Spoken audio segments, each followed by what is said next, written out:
येणाऱ्या सणासुदीच्या अनुषंगाने पोलीस अधीक्षक कार्यालय सांगली येथे आज दिनांक 15/7/2025 रोजी पोलीस महसूल जिल्हा परिषद शिक्षण तसेच आरोग्य विभागांची समन्वय बैठक पार पडली। सदर बैठकीमध्ये पोलीस महसूल आणि शिक्षण विभागाच्या समन्वयातून कन्या सबलीकरण योजना राबवण्याबाबत चर्चा झाली।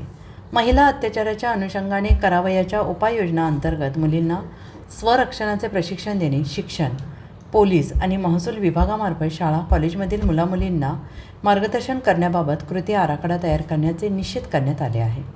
जिल्ह्यातील कायदा आणि सुव्यवस्थेच्या अनुषंगाने येणारे सणोत्सव, निवडणुका, शक्तीपीठ महामार्ग आंदोलन, रेल्वे पुनर्वसन आंदोलन याबाबत चर्चा झाली। या पार्श्वभूमीवर पोलिसांशी जास्तीत जास्त गुणात्मक प्रतिबंधक कारवाया करणे, त्या अनुषंगाने उपविभागीय अधिकारी आणि उपविभागीय पोलीस अधिकारी तसेच तहसीलदार, पोलीस ठाण्याचे प्रभारी अधिकारी यांच्यामध्ये समन्वय ठेवणे याबाबत निर्देश करण्यात आले।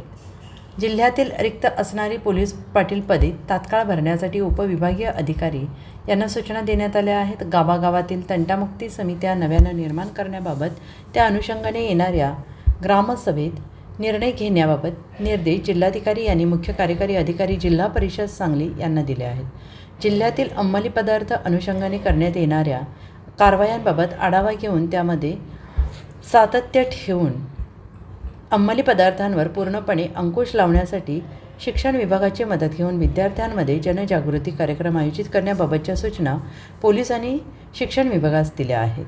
शासकीय रुग्णालयाकडून येणारी पोक्सो कायद्याअंतर्गत इतर MLC संबंधित पोलीस ठाण्यास तात्काळ देण्याबाबत तसेच जखमांचे प्रमाणपत्र तात्काळ देण्याबाबत जिल्हा शल्यचिकित्सक शासकीय रुग्णालय मिरज यांना सूचना देण्यात आल्या। या समन्वय बैठकीसाठी जिल्हाधिकारी, पोलीस अधीक्षक, मुख्य कार्यकारी अधिकारी, जिल्हा परिषद अधीक्षक, राज्य उत्पादन शुल्क, जिल्हा शल्यचिकित्सक, अधिष्ठाता मिरज शासकीय रुग्णालय तसेच महसूल आणि पोलीस प्रशासनातील अधिकारी उपस्थित होते।